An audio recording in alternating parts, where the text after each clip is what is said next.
નમસ્કાર દર્શક મિત્રો, આપણે નિહાળીશું સિટી લાઈવ ન્યૂઝ ચેનલમાં આજના મુખ્ય સમાચારો। 15 વર્ષ અગાઉ મહાકાય ભૂકંપની વિસરાયેલી ધ્રુજતી વાતો।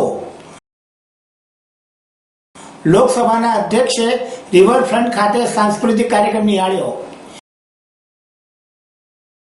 ગીર સોમનાથ પ્રજાસત્તાક દિવસની ઉજવણી પૂર્વ રોશની। અંધ બાળકોએ અમદાવાદના સ્ટેજ પર ધૂમ મચાવી। સોજા હાઈસ્કૂલના ઉપક્રમે પ્રજાસત્તાક દિને પંચામૃત કાર્યક્રમ। સમા હાઈસ્કૂલનો ઉદ્ઘાટન કાર્યક્રમ યોજાયો। 15 વર્ષ અગાઉ મહાકાય ભૂકંપની વિસરાયેલી ધ્રુજતી વાતો। ચમત્કાર ચમત્કાર, આ શું શિવજીનું તાંડવ નૃત્ય છે? ના ભાઈ ના, તો આ તો ધરાધ્રુજી ભૂકંપ થયો। તારીખ 26મી જાન્યુઆરી 2001ના દિવસે પ્રજાસત્તાક દિન નિમિત્તે ભારતભરમાં ધ્વજવંદન થતું હતું, ત્યારે સવારના 8:46 મહાકાય ધરતીકંપ થયો હતો ને સમગ્ર ગરવી વસુંધરા ગુજરાતને 1.5 મિનિટ સુધી હૃદયદ્રાવક અનુભૂતિ થઈ હતી। ત્યાં તો ગુજરાતની પ્રજાએ ભગવાનનો સાક્ષાત્કાર થયો હોય તેવી અનુભૂતિ થઈ હતી। ભૂકંપમાં કચ્છ તબાને નેસ્ત નાબૂદ થઈ ગયું હતું। કચ્છના ગામડે પડીને પાધાર થઈ ગયા હતા। હજારો લોકોએ જીવતા સમાધિ લીધી હતી। તારીખ 26મી જાન્યુઆરી 2016ના રોજ આ ભયાવહ દુર્ઘટનાને પૂરા 15 વર્ષ થશે। આ ભૂકંપના સમાચાર મળતા જ હું રાત્રિના 2 વાગે સ્કૂટર લઈને કડકડી ઠંડીમાં છાતીમાં પસ્તી ભરાવી 200 કિલોમીટર દૂર વાંકાનેર મારા ગામથી કચ્છ જનારા બહારના ફોટો જર્નાલિસ્ટ ભાટી અને પ્રથમ હતા। સવાર સુધી સ્કૂટર ચલાવી કચ્છ પહોંચ્યો અને ત્યાં પ્રત્યક્ષ મુલાકાત લીધી। આ ભયાનક ભૂકંપની વરવી વાસ્તવિકતા નિહાળી હું હચમચી ગયો હતો। અરે ભોળા, તો આ શું કર્યું? હજારો લાશો આમ તેમ પડી હતી। ગામોના ગામો પડીને પાધાર થઈ ગયા હતા। આંખમાં દુઃખદતાનું બિહામણું દર્દથી આંખોમાં શ્રાવણ ભાદરવાની અશ્રુધારા વહેવા લાગી। આ સાથે પ્રસ્તુત છે 26મી જાન્યુઆરી 2001ના દિવસે આવેલા ભૂકંપની ભાટી એન દ્વારા તસવીરી ઝલક। અંજાર તો કુદરતે કઈ કમી છોડી નથી। આખા અંજારનો શોધ વાળી દીધો। ત્યાં કેટલાક માણસો મૃત્યુ પામ્યા તેનો સાચો અંદાજ ન હતો। અહીં આવેલી વિશ્વવિખ્યાત જેસલ તોરલની સમાધિ મંદિર પડીને ધરાશયી થઈ ગયેલી। કચ્છના મુખ્ય મથક ભુજમાં ઘણા બહુમાળી બિલ્ડિંગો પડી ગયેલા। ભુજ પણ તબાહ થઈ ગયેલું। મેં સતત 1 મહિના સુધી કચ્છ સૌરાષ્ટ્રના ગામડે ગામડે રખડીને વળવા ભૂકંપની હજારો તસવીરો લીધી। સતત 1 મહિના સુધી લીધેલી ભૂકંપની તસવીરો તમામ અખબારમાં છપાવેલ। આ વિસરાઈ ગયેલી ઐતિહાસિક ઘટનાની તસવીરો આપણે તારીખ 26મી જાન્યુઆરી 2001ની ચોક્કસ યાદ આવી જશે। મેં દુઃખદ તેમજ છતાં ઐતિહાસિક બિનાની દસ્તાવેજી પુરાવા રૂપે લીધેલી તસવીરોમાંથી સિલેક્ટેડ તસવીરોના પ્રદર્શન રાજકોટ, અમદાવાદ, દિલ્હી સુધી યોજાયેલ અને તેની કદર રૂપે રાજ્ય સરકાર મને શ્રેષ્ઠ ફોટો જર્નાલિસ્ટ એવોર્ડ આપી નવાજેલ। તો આ કચ્છના સુવિખ્યાત દૈનિક કચ્છ મિત્રે તો મારા ખાસ ઇન્ટરવ્યુ કરી મારા વિશે સવિશેષ લેખ લખેલ। નવયુવાન પેઢીને કદાચ ખબર નહીં હોય કે ગુજરાતનો ભૂકંપ કેવો હશે। તેને આ દુઃખદ કરુણાંતિકાની તસવીરો જોતા ખ્યાલ આવશે। તો જેણે અનુભવેલ ભૂકંપની સ્ટોરી વાંચતા ને તસવીરો જોતા જોરદાર આંસુઓ પડવા લાગશે। આ લખતા મને પણ ઘણી આંસુ પડી ગયા। સોરી, હવે નહીં લખાય।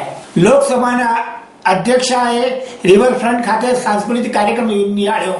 અખિલ ભારતીય વિધાનમંડળના પ્રમુખ અધિકારીઓ અને સચિવોની કોન્ફરન્સમાં ગુજરાત પધારેલા લોકસભાના અધ્યક્ષા શ્રીમતી સુમિત્રા મહાજને સાબરમતી રિવરફ્રન્ટની મુલાકાત લીધી હતી અને રિવરફ્રન્ટ ખાતે ઇવેન્ટ સેન્ટર ખાતે સાંસ્કૃતિક કાર્યક્રમ નિહાળ્યો હતો।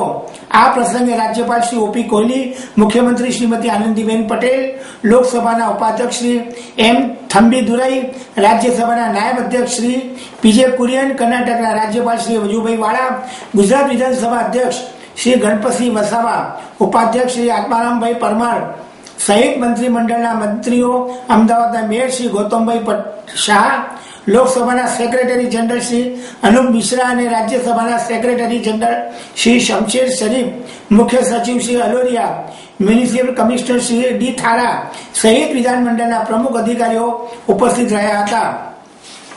ગુજરાતના લોકનૃત્ય સહિત પંજાબ, ગોવા, હરિયાણા, રાજસ્થાન સહિત વિવિધ રાજ્યોના કલાકારોએ સુંદર રીતે રજૂ કર્યો હતો.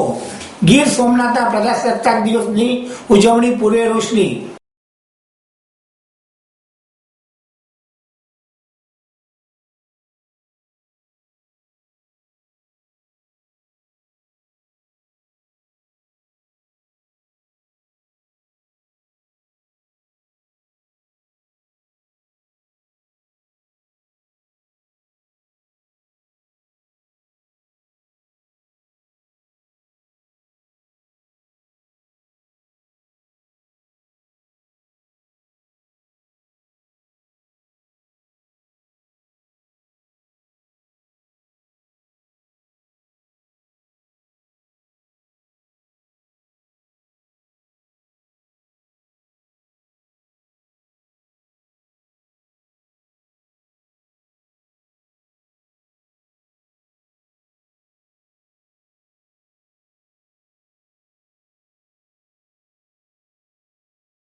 અંધ બાળકોએ અમદાવાદના સ્ટેજ પર ધૂમ મચાવી. Rotaract club of Ahmedabad west blind દ્વારા શનિવારે અમદાવાદમાં ઠાકોરભાઈ દેસાઈ હોલ ખાતે એક ભવ્ય કાર્યક્રમનું આયોજન સાંજના સમયે કરવામાં આવ્યું હતું. સાંસ્કૃતિક પરફોર્મન્સ જેમ કે group dance, solo performance, acting અને મ્યુઝિકલ ઓર્કેસ્ટ્રા રજૂ કરવામાં આવ્યા હતા.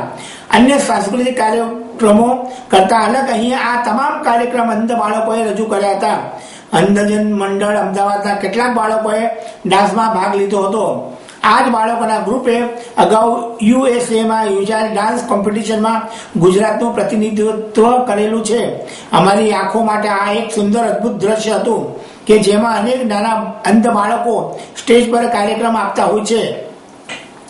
જાણીતા ગુજરાતી મ્યુઝિકલ ડિરેક્ટર સમીર રાવલ અને સેવા નિવૃત્ત commissioner for person with disability આ પ્રસંગે મુખ્ય અતિથિ તરીકે ઉપસ્થિત રહ્યા હતા.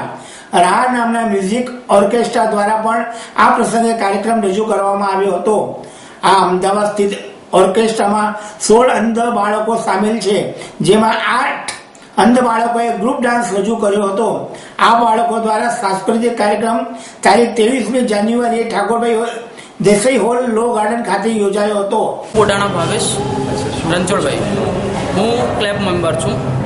રોટરી વેસ્ટ અમદાવાદ બ્લાઇન્ડ એ 1992થી ચાલુ થઈ હતી, જેને ચાલુ કરનાર મિસ્ટર સુદીપ ત્રિપાઠી, જે અત્યારે નવરંગપુરા બ્લાઇન્ડ સ્કૂલમાં શિક્ષક છે પોતે, એમણે અમને પહેર્યા હતા કે તમે આ સામાજિક સંસ્થા ચલાવો.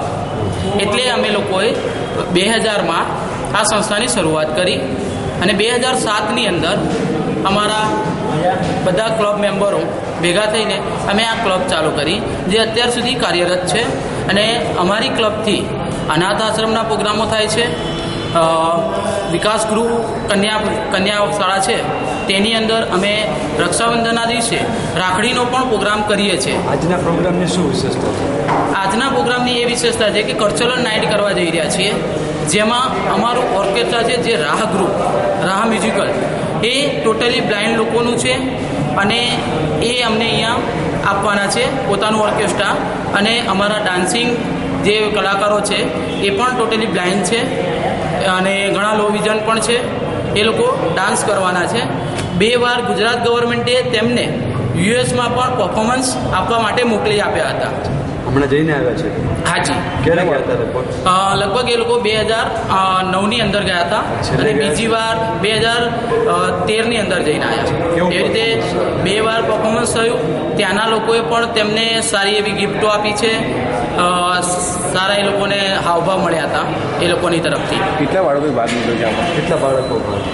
લગભગ અહીંયા ડાન્સમાં 6 બાળકો છે, જેમાં બેન ડેવિડ જોશી છે, ઘણા બધા બાળકો છે. ડાન્સ સિવાય ગીત ગાવાના છે, જે ફિલ્મી ગીતો છે, અને મુકેશના અવાજમાં ગાશે, કોઈ રફીના અવાજમાં ગાશે, એવા ઘણા કલાકારો છે. સંદેશો શું આપો સમાજને? એ સંદેશો આપવો છે કે અમે નોર્મલ લોકોની જેમ જીવન જીવી શકીએ છીએ. અમને કોઈ દયાની જરૂર નથી. સોજા હાઈસ્કૂલના ઉપક્રમે સપ્તાહ દિને પ્રજામૃત કાર્યક્રમ.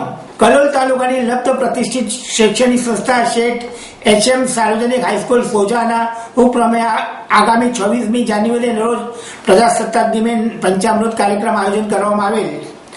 ધ્વજવંદન કાર્યક્રમ ઉપરાંત તેજસ્વી તારલાઓનું સ્મૃતિ પારિતોષિક વિતરણ, રંગારંગ સાંસ્કૃતિક કાર્યક્રમમાં નિવૃત્ત ઓફિસર સુપ્રિન્ટેન્ડન્ટનો સન્માન સમારોહ, સદગુરુ શાસ્ત્રી સ્વામી શ્રી દેવચરણ દાસજી વિદ્યાભવન નામકરણ અનાવરણ અભિવાદન કાર્યક્રમ અને કોમ્પ્યુટર અને સેનિટેશન સહાય પરિયોજનાની તકતી અનાવરણ વિધિ જાહેર સત્કાર સમારંભ આયોજન કરવામાં આવેલ છે. દર વર્ષની જેમ આ વર્ષે પણ જય જવાન જય કિસાન જય વિજ્ઞાન વિષય વસ્તુ પર આધારિત પ્રદર્શન નિદર્શન જાહેર ખુલ્લું મુકાશે. માટીકામના બેનમૂન ઉત્તમ કારીગરી ધરાવતા વિવિધ નમૂના અનેરા આકર્ષણ કેન્દ્ર બની રહી છે. શાળાના બાલ મંદિર, પૂર્વ પ્રાથમિક, ઉચ્ચતર પ્રાથમિક, માધ્યમિક અને ઉચ્ચતર માધ્યમિક વિભાગના અધ્યેતા બાળકો અને સારસ્વત મિત્રોએ આ કાર્યક્રમને સફળ બનાવવા અથાગ પરિશ્રમ કર્યો હતો. સમા હાઈસ્કૂલનો ઉદઘાટન કાર્યક્રમ યોજાયો. અમદાવાદના સરખેજ વિસ્તારમાં નવનિર્મિત સમા હાઈસ્કૂલના ઉદઘાટન પ્રસંગે ઉપસ્થિત મોટી સંખ્યામાં વિદ્યાર્થી વાલીઓને સંબોધન કરતા અખિલ ભારતીય કોંગ્રેસ સમિતિના અધ્યક્ષા શ્રીમતી સોનિયા ગાંધીના રાજકીય સચિવ અને સાંસદ શ્રી અહેમદભાઈ એ જણાવ્યું હતું કે તમામ સમસ્યાનો ઉકેલ શિક્ષણ થકી છે. શિક્ષણ થકી પ્રગતિની દિશામાં આગળ વધી શકાય છે. સામાન્ય અને સંઘર્ષ કરતા ઘણા બધા મહાનુભાવે શિક્ષણ દ્વારા રાજ્ય અને રાષ્ટ્રમાં મોટા પદ પર પહોંચ્યા છે. ગુજરાતના શિક્ષણ ક્ષેત્રે પાછળ લટી ગયેલા ગુજરાત પ્રદેશ કોંગ્રેસ સમિતિના પ્રમુખ શ્રી ભરતસિંહ સોલંકીએ સમા સ્કૂલના ઉદઘાટન પ્રસંગે જણાવ્યું હતું કે સામાજિક સંસ્થાઓ આગળ આવીને સારી સુવિધા ધરાવતી શૈક્ષણિક સંસ્થાઓની સ્થાપના કરે તે આવકારદાયક છે. બદલાતા સમયમાં શિક્ષણ રોજગાર એક પડકારરૂપ છે, ત્યારે શિક્ષણમાં પણ વિવિધતા સાથે વિદ્યાર્થીઓનું પણ પૂર્ણ ઘડતર થાય તે જરૂરી છે. અમદાવાદ ખાતે શૈક્ષણિક સંકુલના ઉદઘાટન કાર્યક્રમ બાદ કોંગ્રેસ પક્ષના વરિષ્ઠ નેતા અને સાંસદ શ્રી અહેમદભાઈ પટેલે સામાજિક સંસ્થા દ્વારા સ્થપાયેલા આરોગ્ય ક્ષેત્રે કાર્યરત હોસ્પિટલની મુલાકાત લીધી હતી. આપ નિહાળતા રહો સિટી લાઈવ ન્યૂઝ ચેનલ. આ હતા આજના મુખ્ય સમાચારો.